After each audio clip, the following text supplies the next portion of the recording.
largemouth. Big largemouth, Jason. Hell yeah. Woo!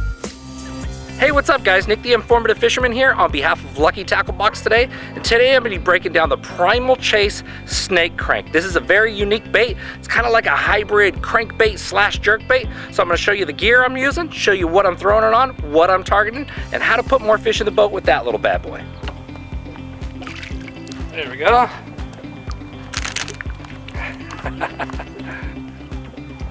So I'm out on the California Delta today, and one of the targets I like to fish around a lot, especially considering this is the spring, is riprap walls, rock walls, riprap walls, okay? So I'm gonna make a long cast down there, just a few feet off the wall. I'm gonna reel it slow. This bait has a lot of natural body roll. It doesn't kick hard side to side.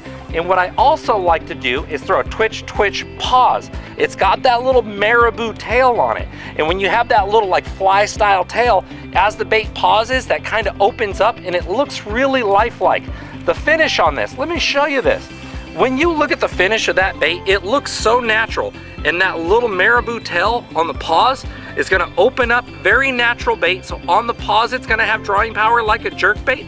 Moving fast, it's going to vibrate and have some body roll to it, and it does have that little square bill on the front, that little narrow lip. If the lip's the same width as the body, the bait's gonna have more roll and natural movement. If the lip's wider than the body, it's gonna kick hard side to side. So a calmer, more subtle day, cleaner water, I could probably get away with using this guy like a jerk bait. Oh yeah, come on. Come on, turn him over. There we go. That's a little better bass there. Now, let me get this guy off. Little chunky dude, a little pre-spawn buck right there. A little beat up and wore out. Sorry, buddy. Now, one of the things that I like to do along with casting to those riprap walls is if you see shade lines on the side of these boats right here, the side of these boat docks, this bait works a lot like a jerk bait. Normally with a crankbait, I like to get in there and deflect it off wood and deflect it off rock. But shade lines can also be a perfect target for just like this boat right here, just like a boat dock. Shad are gonna pull up in there. The bass are gonna be sitting in that shade line, waiting to ambush a small shad, just like that. All right, now for the equipment that I'm throwing the snake crank on.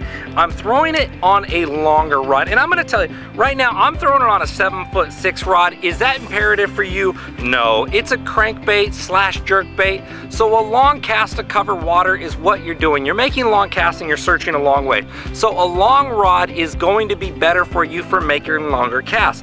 This is on the lighter side of the jerk baits. It's a lighter side for a crankbait, excuse me, crankbait slash jerk bait. So you don't have a lot of weight. So what's imperative is that you have a medium power bait casting rod. If you're gonna use a medium heavy, it's important that you have a very soft tape or a very limber tip. I say a moderate action, bending in the middle. What that's gonna allow you to do is that lighter rod, as you make that cast, it's gonna allow that rod to bend and throw that lure a little bit farther for you. I'm fishing it on 12-pound fluorocarbon line today, and I'm getting down about 3 feet. For a bait like this, I would say you can fish this as low as 8-pound test and even throw it on a spinning rod to make farther casts to get it down deeper. I would say on 8-pound, this is probably gonna get out about 6 foot deep. On 12, I'm getting down about 3.5, 4 at times. So if you wanna get shallower than that, fishing on 15. If you wanna get deeper, drop down in line diameter. That longer, moderate taper, and a very limber tip is going to help you make much farther casts with that snake crank.